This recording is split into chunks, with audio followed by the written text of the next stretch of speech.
Hello guys, welcome to my channel. তো আজ আমি তোমাদের সাথে ব্রকলির একটি রেসিপি শেয়ার করব। তার জন্য দেখো আমি ব্রকলিটাকে ভালো করে কেটে ধুয়ে পরিষ্কার করে নিয়েছি। আর এখানে আমি টমেটো, ক্যাপসিকাম আর কাঁচা লঙ্কা একসাথে কেটে রেখেছি। আর এখানে 4টে মতো ছোট পেঁয়াজ আমি এরকম আকারে কেটে নিয়েছি। তো এরপর আমি গ্যাসে কড়াইটা বসিয়ে নেব। দেন আমি এখানে গ্যাসটা অন করে নিয়েছি। তারপর আমি এখানে অল্প কিছুটা পরিমাণ তেল অ্যাড করব।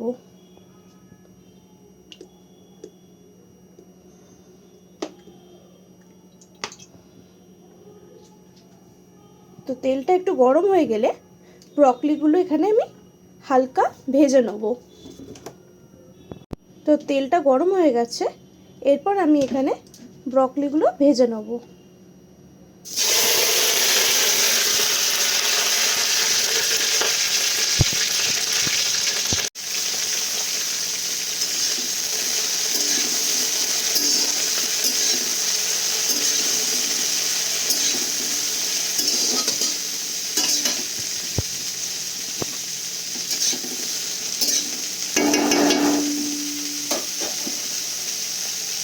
ব্রকলিগুলো হালকা তেলে একটু ভেজে নেব, খুব বেশি ভাজবো না।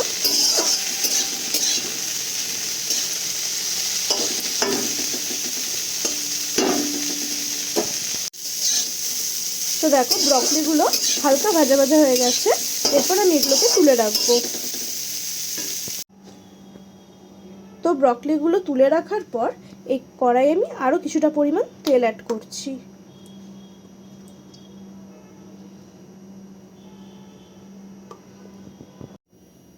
তো তেলটা কড়াইতে দেওয়ার পর এখানে কিছুটা পরিমাণ রসুনের কোয়া আমি থেতো করে নিয়েছি, আমি এখানে দিয়ে দেবো। তো 8-10টা রসুনের কোয়া এখানে দিয়ে দিয়েছি।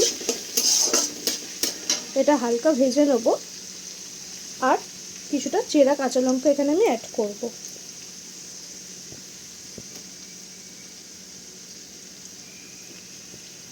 তো রসুনটা একটু ভাজা ভাজা হওয়া অবধি তেলে নেড়ে ছেড়ে নিতে হবে।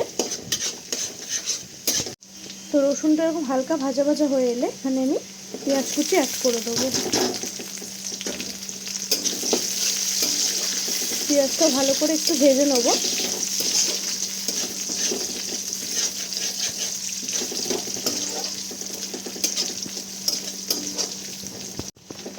তো পেঁয়াজটা এরকম হালকা ভাজা ভাজা হয়ে এলে এখানে আমি টমেটো কুচি আর ক্যাপসিকাম কুচি অ্যাড করে দেবো।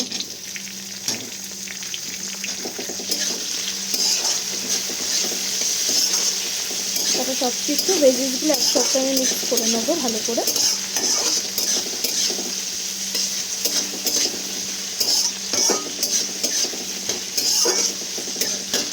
এরপর এখানে আমি স্বাদ অনুসারে নুন অ্যাড করব।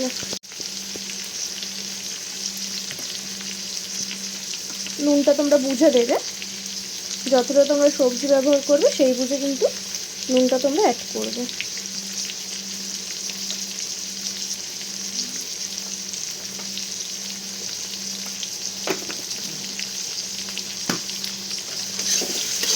নুনটা দিলে টমেটোটা কিন্তু তাড়াতাড়ি গলে যাবে। তারপর ভালো করে এগুলো ভেজে নেব।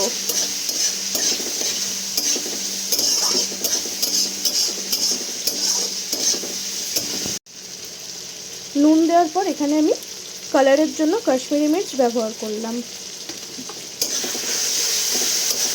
গ্যাসের ফ্লেমটা একদম লো করে দেবো, নাহলে নিচে থেকে মশলাটা ধরে যেতে পারে।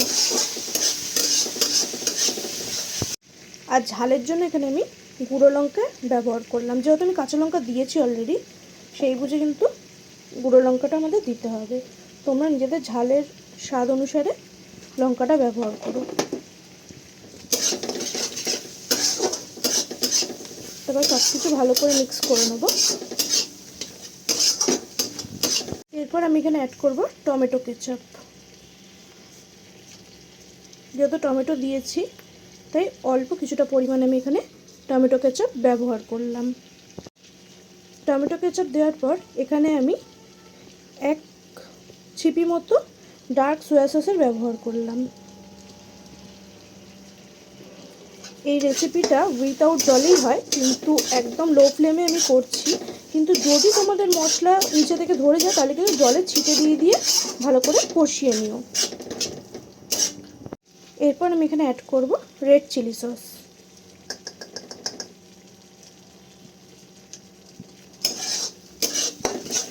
তারপর সব কিছু ভালো করে এখানে আমি মিক্স করে নেব। তো এরপর ভেজে রাখা ব্রকলিগুলো আমি এখানে অ্যাড করে দেবো।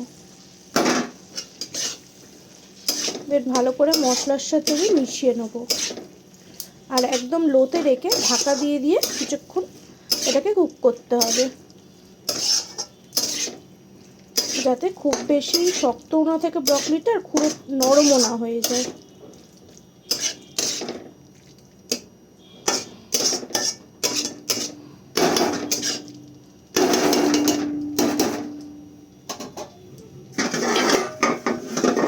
এরপর গ্যাসের ফ্লেমটা একদম লো করে আমি এখানে ঢাকা দিয়ে দেবো 5 থেকে 6 মিনিটের জন্য।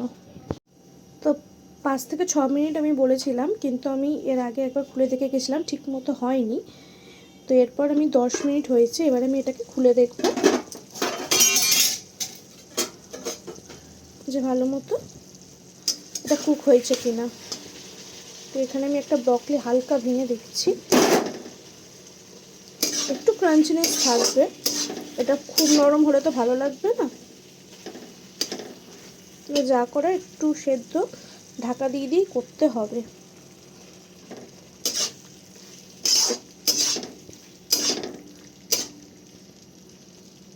হয়েছে মোটামুটি, কিন্তু আরও 2-4 মিনিট হলে ঠিকঠাক হবে। হালকা একটু শক্ত আছে, দেখো অনেকটাই চাপ দিতে হচ্ছে।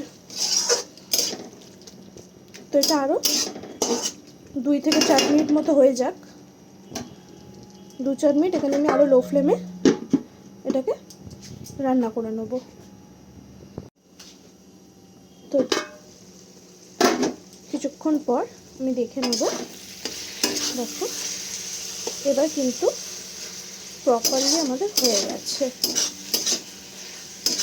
তো ব্রকলি এই রেসিপিটা তোমাদের কেমন লাগলো অবশ্যই জানিও, আর ভালো লাগলে লাইক, কমেন্ট এবং সাবস্ক্রাইব করো। তো এরপর আমি গ্যাসের ফ্লেমটা অফ করে দেবো। তো আমাদের এই রেসিপিটা সম্পূর্ণ তৈরি। টাটা।